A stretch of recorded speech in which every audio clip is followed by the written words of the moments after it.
नमस्कार मंडळी. तर आत्ताही मी व्हिडिओ बनवते याचं कारण म्हणजे असं की मी स्वतः आता सध्या कंटेंट क्रिएटिंगच्या व्हिडिओ वगैरे असा काहीतरी करते प्रकार उद्योग. तर त्यामध्ये मी ना असं रील्स बघत असते किंवा काही असं.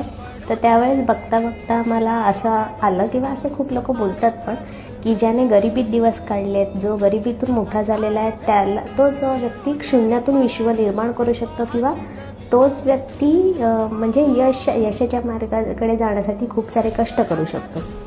तर यावर माझं पर्सनली मत असं की मी गरिबीतून वाढली आहे वगैरे असं मी बोलणारच नाही. कारण का मी लहान असताना अशी कोणतीच गोष्ट नव्हती की जी मला भेटली नाही आहे, जी मला पाहिजे आहे.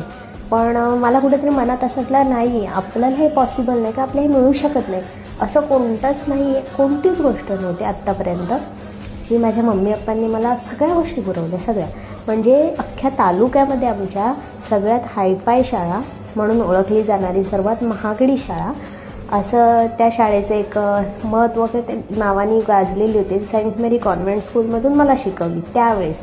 म्हणजे मी 2004-5च्या टायमिंगला ज्युनियर सिनियर KGला असेल.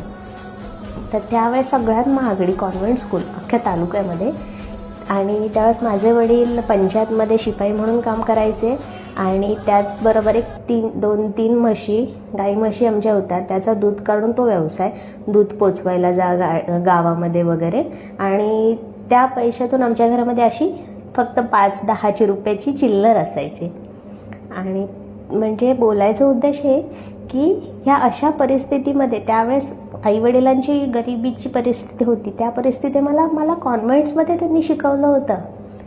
आणि पण मला कुठलीच गोष्टीची कमी नव्हती, कोणतीच नाही, कुठली वस्तू नाही. हायफाय म्हणजे माझी जी स्कूल बॅग होती त्यावेळेस पण त्या टेडी बिअरसारखं बॅग असायची, ती बॅग माझ्याकडे होती. सगळ्या गोष्टी, कंपासपासून चांगल्या चांगल्या त्या कंपास माझ्याकडे असायच्या. तर म्हणजे मला बोलायचं आहे की मी गरिबीत नाही, म्हणजे माझ्याकडे कुठलीच गोष्टीची कमी नव्हती, मी गरीब नव्हते. पण माझ्या आईवडिलांनी कोणत्या कष्टाने मला मोठं केलं किंवा त्यांनी कोणत्या गरिबीला फेस केलेलं आहे याची मला जाण आहे.